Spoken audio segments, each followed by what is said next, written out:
You are listening to Historyman, a podcast for curators, historians, and authors to tell their stories of the American Revolution, where we walk in the footsteps of heroes and proclaim freedom reigns. Historyman is excited and glad to present today retired Lieutenant Colonel of the U.S. Air Force Richard Allen Morris, who is the Vice President of the Piedmont Region Sons of the American Revolution and a volunteer at 96 Historic Site in Greenwood County, South Carolina. Welcome, Richard. I appreciate you being here. Well, I appreciate the opportunity to talk with you. Richard, in preparation for this episode, we were talking about the importance of 96, not only in the history of South Carolina, but also in the history of this country. And we were talking about the tie-ins that 96 had that in many ways, a lot of people, or most people, don't know about. It's a gem of a historic site, and you are the man to tell us all about it. I'm not sure I'm the man. There's probably a lot of other people that have more information than I do, but I've been doing this volunteering for about 5 years now, and I've gathered a lot of information from the park rangers at the park and also from my own research, so I appreciate you coming. Well, the infrastructure at 96 is fairly interesting. You still have a lot of the fortifications there. Some of them have been rebuilt, but you can still see the Star Fort out there. You can still see parts of some of the old roads that were out there. There is you can kind of see there's a trench that runs from the actual fort to the town of 96, I think. Which was a kind of a shallow ditch that supposedly was used for various purposes. But if you don't mind, let's start off by kind of giving our listeners a geographical overview of 96, where it lines up in the whole scheme of South Carolina, the East Coast, and then when it was first founded, and then we'll just go from there. And we'll take as many episodes as we need to. Okay. 96 is an interesting place that was established basically at the boundary of the Indian Territory, at the northern boundary of the Indian Territory. Which Indians? Cherokees. Cherokees by the late 1600s were the only tribe in this area. Okay. The Cherokee controlled basically the other northern part of South Carolina, and their interests ran all the way to the coast. Okay. So basically, those are the Indians. Down south, of course, you had the Seminoles. Up north, you had the Catawba. They kind of used North Carolina, Georgia, the rivers. Right. Kind of divide the Indian tribes as well. But the Cherokee occupied the northern part. Now, the big thing about the Cherokee was that they didn't have any villages south. They were all in the foothills, up around Clemson, where Clemson's located at right now was the closest village to Charleston. I see. And so the Indians used all this land for hunting ground. Is that right? This was their hunting ground. They also planted crops here. They cleared some trees and were planting crops, and they come down and harvest them at the different various times of the year. Deer, bison, herds of them. As late as when? Well, they started harvesting these animals, of course, whenever the white man showed up. I see. And I can give you some statistics. Regular trade was first established with the Cherokee by the white men. DeSoto had made a trip up through here and didn't stay, of course. He was looking for the gold. Right. Had turned around and left, but he had originally came. He was part of the reason that the Indians down south didn't survive because of the diseases he brought from Europe. Right. When you read Guns, Germs, and Steel by Jared Diamond, he talks about that. He talks about how civilizations prospered and moved forward in many respects because of guns, germs, and steel. And he cited those early explorations by the Europeans into the North American continent. And though they did not have open warfare, the germ warfare took care of mass populations. Mass populations. And the southern Indian tribes who had participated in the war earlier in the 1700s pretty much all disappeared. Right. Because of that. And so the Cherokee had kind of, believe it or not, the Cherokee hadn't joined them in that war, the Yamasee War. They hadn't joined them. The Cherokee refused to join the other Indian tribes that were trying to drive the white man back into the ocean. Okay. And when those Indians died off, guess who took their land? I see. The Cherokee. That's right. So there's a little undercurrent here, a little thing going on. But in 1690, by 1690, they'd established regular trade routes with the Indians coming up from Charleston. And what they were looking for a lot of times were deer hides, Okay. especially. Had become very popular in Europe. One of the things that the park rangers had told me was that they actually had like a mad cow disease that occurred about the same time around the 1700s in Europe, and they killed off a lot of their cattle. So leather was a problem. Is that right? Leather was a problem. Now, I can give you a couple examples. In 1700, Charleston was the primary port for South Carolina for shipping the deer hides. Now, also Savannah in Georgia, and up in North Carolina, Richmond in Virginia. So all along the East Coast, the Indians were bringing these deer hides and exchanging them. They exchanged around the 1700s. They were bringing in approximately 100,000 deer skin a year. 100,000 deer skin they were bringing through. That's just through Charleston. That doesn't include the other towns that are on the coast. That's what they were shipping out of Charleston. In 1748, they shipped 160,000 deer skins Out of Charleston. Just out of Charleston. Just deer skins. Just deer skins. Wow. It doesn't count all the other hides. There may be records, but beaver pelt doesn't count. The muskrat doesn't count. The bison Right. that they were killing. It didn't count any of that. At that time, 400,000 British pounds is what that 100,000 deer skins. So you can imagine the white man, guys or entrepreneurs, as we called them, would want part of that action. And so they started showing up in the country of the northern part of South Carolina and hunting the deer. And now you can see what the conflict that's being set up between the white man and the Indian, because the Indian felt that they were encroaching upon their territory. Now, 96, how did 96 come about? We'll say, Okay. We'll say this. Okay, we just talked about the Cherokee kind of backfilled where the other Native Americans were, but their idea of land ownership was contrary to the European idea of land ownership. Yeah, and they didn't recognize lines. Right, right. Europeans were all like, okay, I'm going to draw a line here, and you can't cross that line. Well, they're looking at him like, you've lost your mind. Right. Right. It's out in the middle of nowhere. Right. So the cultural dynamics there played so much into that as well. To contribute to the conflict. Right. Because, when the white man said, we're going to draw a line here, and nobody will come across, this is your land, this is all your land, and then when the white guy crossed it, of course they're going, whoa, wait a minute, you told us that, nobody was going to cross this line. Now these guys are coming across the line. But you guys aren't doing anything about it. I mean, they filed grievances. They, they come and do that. They try to go through the white man's system, but the white man wouldn't support them. They just kind of went, okay. It's tough for them. Tough for them from a paradigm shift in so many different proportions. Oh, anyway, absolutely. Go ahead. I'm so, sorry. 96, a lot of people, a lot of stories about how 96 got its name.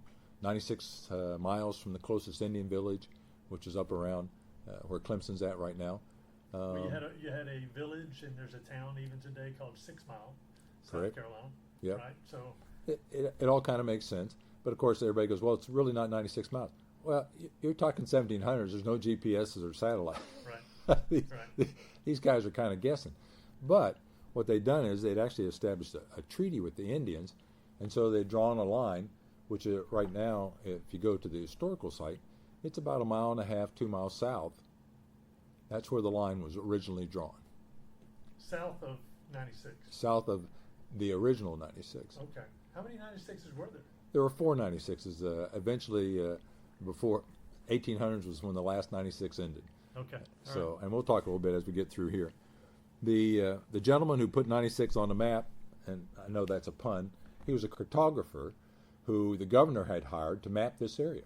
He wanted to know where all the Cherokee trails went, what they connected to, and so he wanted a map. So he hired a guy by the name of George Hunter in 1730. Do those maps still exist? I haven't seen one of those maps. All right. Now, on that map, when Hunter came north, of course, where did he stop?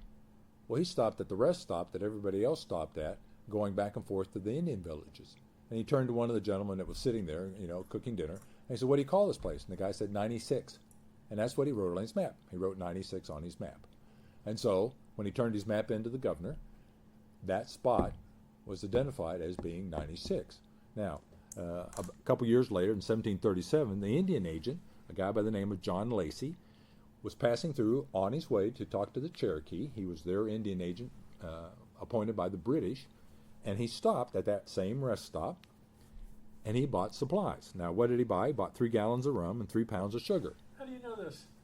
It was recorded because he had to file an expense account to get reimbursed. Get out of here. And so when he filed the expense account, what it said on it was purchased 3 gallons of rum and 3 pounds of sugar at 96.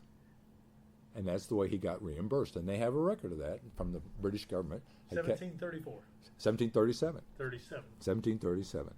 Now, in 1749, Governor John Glenn, the Indians were complaining about the encroachments from the white man coming into their territory. Now remember, owning land was foreign to them. You know, they just used it. They basically were using the land. But John Glenn met with the Cherokee at 96, at that location, basically to try to keep the Indians from going to war. So John Glenn in 1749 met with the Cherokee at 96, and they decided that they needed a treaty. Now, was 96 fortified at that point? No, there was nothing there. It was still the rest stop. Okay. When There you was say no- rest stop, I'm thinking along the lines of the stagecoach lines Oh, through okay. South Carolina, where you have 2-story inn, I got you. and there's a traveler's rest actually in, No. in Tallulah or No. the Tallulah River. There- What does it look like? Water, Okay. cleared pasture for feeding the animals that you have with you, ample game. That's it. You put up your own tent. Okay. All right. Here It's we more go. like a campground. Gotcha. I shouldn't say rest stop, campground. There, that's probably a little more descriptive Gotcha. of what they had in 1749. But Governor Glenn came and met the Indians. He that treaty, if you go to the town of Saluda, painted on the wall of one of the towns on Main Street, is that treaty being signed by General Glenn with the Indians. Now, what the Indians didn't understand, I don't think, General or governor? Governor Glenn. Okay. What I think the Indians did not understand was the fact that he also was drawing lines on a map, and he was assuring them that the white man wouldn't cross those lines. This is as far north as they're going to come. And that line was in between where the historic site is now and that campground. That's where that line ran. So the campground was kind of at the northern edge of the territory that the white man supposedly was allowed to settle and hunt and participate in the property. Now that was in 1749. In 1750, 1760, they had some gentlemen. 1750, they had some gentlemen from Pennsylvania show up and said, "We got too many settlers up in Pennsylvania. They're still coming ashore in Philadelphia. We need to send them south." So if you know about the Great Wagon Road that had gone from Philadelphia to the Allegheny Mountains, that wagon road took a left turn when it hit the Allegheny Mountains and came south, because these brothers that showed up in South Carolina said, "We've got settlers," and South Carolina was saying, "We need settlers." And so what happened was they kind of came into an agreement with the governor that if these people showed up, they would be given land. And so that was kind of the carrot that was held out to these people coming ashore. We got land down south. Don't stop here, keep going south. The Great Wagon Road was extended down through Charlotte, ended up down through Camden. A branch went off to 96, a branch went to Augusta. And so these people started coming in between 1750 and 1760. Most of them from Pennsylvania. But they were most of them were all foreign settlers. There were a few people that had lived up in those areas that were coming south just because they got in trouble or whatever reason. 1751, there was a line established called Hamilton's Survey Line. And you can look it up on the map. It shows it's basically that northern boundary. And the reason they did that was because there was an entrepreneur in England whose accountant said, "You need to buy up land in South Carolina and sell it to people." And his name was Hamilton. And that's exactly what he did. He got the king, because all the land belongs to the king. So how did he do that? Is this after the king took back the land from the Lord proprietors? No. This is all new land. This is all After new the, land. after the treaty. After the treaty. Okay. All right. So now they're saying, okay, this land's available. And so this guy by the name of Hamilton actually bought the land in England, never saw it, never had anybody seen it, but he sent a surveyor to draw a line. And if you look on the map of the 96 historic site, they show where that line actually ran across the property where the historic site now sits. Did it go into North Carolina? Did it go into No, Georgia? it didn't go that far. Just stayed in South Carolina. Just South Carolina. So it's strictly done for South Carolina. So I'm assuming it stopped at the Savannah River. And I don't think it went all the way to North Carolina. It was just this area, basically. I got you. All right. Now, what happened after that was a guy by the name of Robert Gowdy. Robert Gowdy was a trader. He'd been running back and forth between Charlestown and the Indian villages, trading for the deerskins. And, of course, what he brought with him were a lot of different things. Beads, blankets, guns. A lot of people don't understand they were actually trading the Indians with guns and things, basically trade goods. Right. And the Cherokee women are the ones that liked it because of the different colors. Well, you gotta make the women happy. Right. If you don't make the women happy, you're not happy. Nobody's happy. That's right. If mom's not happy, nobody's happy. So Robert Gowdy established the Gowdy Trading Post at the campground known as 96. Now, when he finally passed away, he actually owned 1,500 acres of land. He had 34 slaves. He had 500 people that owed him money because a lot of the things he did on credit. People just didn't have hard cash up here. He basically traded in deerskins. Now, an interesting story, I'll throw this out. His merchandise, when the Indians would come in, of course, they didn't have money to do the trading. So his merchandise was listed, this is $2, 2 male deer. You have 2 male deer, you get that to merchandise. Is that where that came from? Now, that term come from? That's what I read. Now, whether that's true or not, who knows? I can't find, historical documentation, but I read that. The other thing was, if you don't have $2, do you have any dough? And usually, 2 dough made $1. This is a barter system on steroids. Barter system. But we have terms that may have originated from that barter system. That barter system around 96. Correct. Isn't that interesting? It just blew me away. I read that, and they said, he said everything was listed as bucks and does. How many bucks, how many does? Well, interesting. Well, where do we go from there? Well, after Robert Gowdy established his trading post, the Cherokee Corps were very excited about it, but the white man kept encroaching because it was money.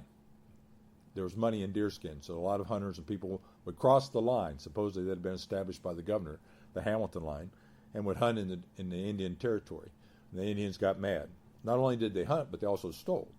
At one point, there was some Cherokee coming to Gowdy's trading post, had 331 deerskin that they were going to trade for goods, and somebody robbed them, held them up, took their deerskins. Well, the Cherokee, of course, complained to the government, but the government really didn't do anything. Kind of gave them lip service, but there's not much we can do. You guys are up in the back country. We really don't have anybody up there to enforce the laws. So what the government did do, though, was they created 2 militia groups for the upstate.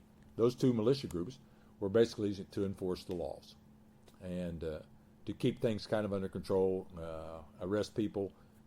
But everybody had to go to Charlestown. If you got arrested, they'd ship you to Charlestown for jail. How long a trip was that? Ooh. Most of the guys, some could make it if they were just riding their own horse and they weren't pack animal or anything else. They said they could make it in about 3 to 4 days. Now, most of the guys average between 7 and 9 days. And it's a long trip to get some sort of recompense for. Oh, absolutely. Just a slight, but even a robbery. I mean, then you go down there and you make your complaint, but then they have to make the trip all the way back up here and then try to find those guys. Exactly right. Exactly right. And so the Indians complained, of course, and part of the process, they were also trying to enlist the Indians to help them to keep the French out.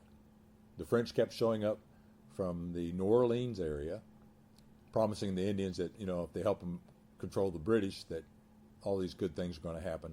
And so to keep the Cherokee kind of on the side of the British, the British volunteered to build a fort.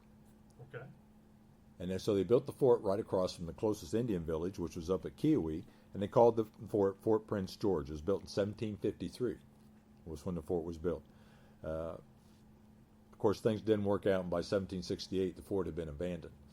But initially, the fort was there, and it was there to provide the Indians with some type of protection if other Indians raided them or anything was going on. 1754, of course, the French and Indian War started. Guess which side the Cherokee sided on? French and the British. They sided on both sides, depending upon which group you were associated with. And unfortunately, the British had lumped the Cherokee all into one tribe. Well, they weren't. Right. They were pretty much independent groups throughout, not only on this side of the mountains, but on the other side of the mountains and in the valleys of Tennessee, what is currently Tennessee. Right. The Cherokee, and you correct me if I'm wrong, but they had three distinct territories. They had the lower towns, the middle towns, and the upper towns, right? Absolutely. And each one was different. Self-governing, That's right. own officials, own leaders. Did it get along? No. Right. So you had if you had the Cherokee braves coming from over the mountain or the upper villages, crossing into the over the middle village and over the lower village and stealing horses, well, the locals thought it was the Cherokee from the lower towns, and they're the ones who got blamed for everything, right? Absolutely, and even the Catawba that came in, the Seminoles that came in. Unfortunately, like today, an Indian's an Indian, Right. and they didn't make the differentiation between the different tribes. Really, most of the people up in the upcountry, and so the Cherokee took a lot of blame for stuff that happened that they didn't. The Cherokee that lived on this side, the lower Cherokee, took a lot of blame for stuff that they didn't even do. Right. Right. Just by association. Now, 1755, they signed a treaty at the old Saluda town with Governor Glenn. That was following, because the Indians had participated somewhat with the French, they made them sign another treaty, and they moved the line.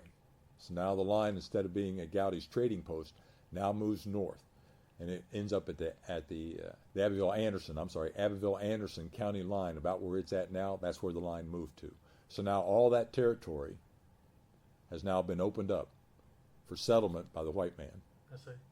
because the Indians didn't read the fine print. I hate to say that, but that's the way that's the way the British operated. And they'd write up these treaties, and they say, "Well, yeah, but you signed it," and enforce it later. They really didn't understand, I don't believe. Plus, the Indians, they said, "Well, we don't own the land anyway," so it's kind of like, oh, okay. So in 1755, they signed a treaty at Old Saluda town. In 1759, Governor Littleton shows up at 96, and he says, the Indians are getting a little rowdy, and unlike Governor Glenn, Governor Littleton's approach towards the Indians was not peace, cohabitat. Littleton wanted to wipe them off the face of the earth, take it by force, Okay. eliminate the Indians, eliminate the problem. And so he could see that a war was coming. So let me just the Littleton name is a big name in South Carolina. Where was Littleton from? Do we know? He was from Great Britain. The governors were all appointed Right. by the king, Parliament, whatever. And Littleton actually had come from England. So this is not someone from South Carolina who's having to live with the Indians and trade with the Indians. This is actually someone from Great Britain coming in and making a command decision that affects this region for years to come. Absolutely. Yeah. And that's one thing a lot of people don't understand. They think that there were a lot of British troops in South Carolina. There were no British troops in South Carolina. None. The only British guy that was in South Carolina was the governor. Now, would British troops come in once in a while? Yeah, and we'll see that. They would come in once in a while, but they basically armed the people that were settling the property. The British did, and they created their own militia for their own defense. The British did not provide a huge army to sit and fight the Indians all the time. And so basically, the only guy that was here was the governor, who was from Great Britain. That's how the militia system came about. Where Correct. these communities would mandate that every able-bodied person from the age of 15 or 16 on up to 55, which 55 was a very old person at that time, but they would mandate that they come out and muster on the local muster grounds. They had to. There was no choice. There was no choice, and so that's how they operated in the back country. In fact, the South Carolina State Guard, even to this day, traces back their history back to that original militia system in Charleston. Oh, absolutely. Yeah, because that's the way the British operated. Whatever country they went to. It wasn't just our country. Right. India, all the other places the British had occupied, they followed the same playbook, so to speak. Right. And so this was nothing new for them. They'd already done this at other places. Now, the Indians finally go on the warpath. 1760, the Cherokee have had enough. The encroachments, stealing their stuff. They've just had enough. The unfair practices by traders, giving them bad goods, guns that don't work. I mean, it just goes on and on. When you read the list, it just goes on and on. So in 1760, the Indians declare basically war. When you say you read the list, did they give a list of the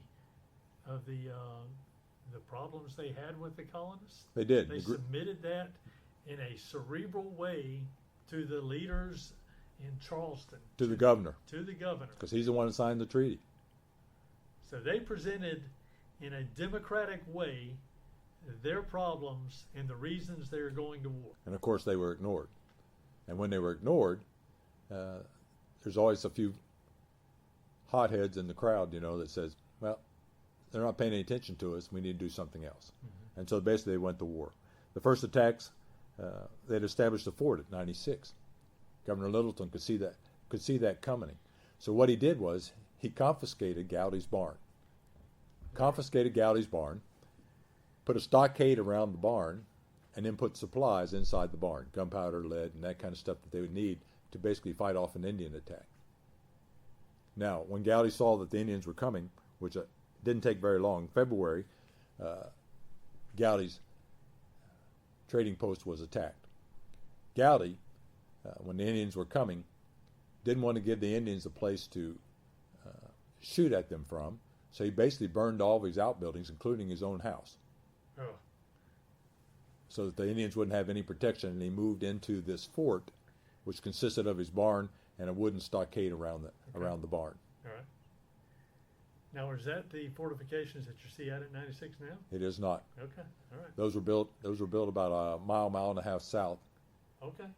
Of where the park is right now, where the park buildings are. Well, we generally know where those buildings are now. Correct. And there's a trail that runs at the park. You follow the Charlestown Road, of course, because that was the road that they used for trade back then. You follow that Charlestown Road out of the park going south, and it is part of the park. And they have marked off where they think Gowdy's trading post was. It's marked off with ropes and stakes. His son is buried there, and there's a fence around his grave, and they've annotated that. There's also a cemetery that they found has about 40 stones in it. They think that was a slave cemetery. Okay. There's no markers or anything else. They're not sure who's buried there or anything else. But it's all part of the park, and you can walk it. They call it the Gowdy Trail.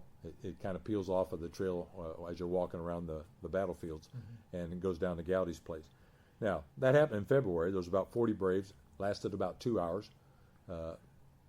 Nobody actually got killed. I mean, the Indians were not successful. In March, 250 Braves showed up. For 36 hours, they took pot shots and arrows and everything else at the fort. But still, the Indians got the worst end of the deal. But what the Indians did do, 2 miles around Gowdy, everybody that had a log cabin, burned. Outbuildings, burned. Stock, either taken or killed. People, killed and scalped.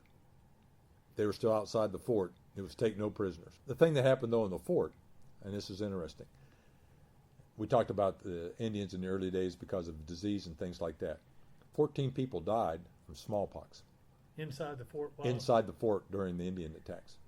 Wow. The reason they got smallpox up here was because the fort was manned by troops from down south, militia troops.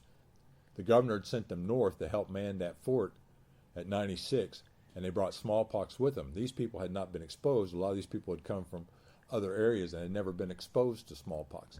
They in the effort to help them fend off the Indians, they actually killed them. Killed 14 of them. 14 of them through smallpox. Through smallpox. Wow. Through smallpox. Now, in April, British regulars showed up. Now, this is going to play decisively whenever the Revolutionary War starts. British regulars show up at 96. 1,500 British regulars under General Montgomery. He leaves 50 troops at 96 at the fort that they had established there. And this is 1760. This is 1760. Yes, 1760. And he heads across the mountain. He's on a rampage. Okay. He's killing Indians, burning villages, destroying crops, and he gets to the other side of the mountain where the Indians have laid a trap for him. He's not used to fighting Indians in the mountains. He's basically defeated. but he's still able to bring the rest of his troops that survived back to 96. Back to 96. And when he gets back to 96, he says, we're going to call this off. Winter's coming. We'll be back next year. Meanwhile, the governor sends a guy by the name of Moultrie, Major Moultrie, and his militia guys up to 96 to build a real fortification, not just a stockade fence around the barn. So they enlarged the fortification, and Major Moultrie, who doesn't like the governor, names the fort Fort Middleton after a South Carolina gentleman, Rice planter. not after the governor, Yeah. which the governor was not very happy about. Right, right. Was not very happy about. So when you read accounts, the governor calls it one thing, and the militia call it something else, and then the local people called it Fort 96. I see. It's all the same place. Right. It's Well, all the that's same interesting. place. But he brought with him about 220 troops. In May, the British show up again, led by a guy by the name of Lieutenant Colonel Grant, with his troops, the second campaign. He'd been with on the first campaign, and he'd learned about the Indians. He'd gone home, and so he knew that don't go into a trap. So he leads these guys, plus the militia people that he's pulled together, the local people, and they go and chase the Indians over the mountains until in 1762, it was the end of the Cherokee War. The Cherokee said, we've had enough. And they actually signed a treaty. And the Anderson-Abbeville County line, like I said, had been established as that's now the new boundary. New boundary. A flood of immigrants now come in because peace. The Indian threat's been done away with. All these people that have kind of been holding off because of the trouble, now they start coming into this territory, and it grows pretty fast.